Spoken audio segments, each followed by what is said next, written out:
I'm Colin O'Brien.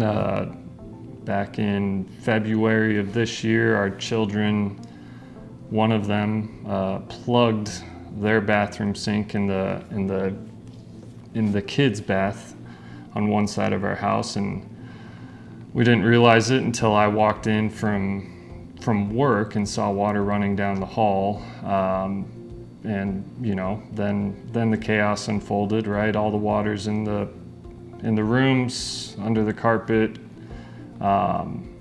Thankfully, I knew Rocky Mountain Restoration, and made one phone call to their office. We had their technicians out in, 30, 40 minutes.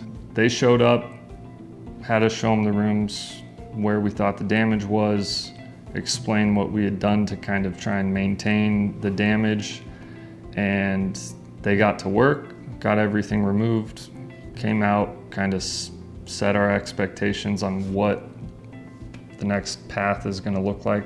The tech was nice enough to help get on the phone with our insurance company and start the process, walk us through that.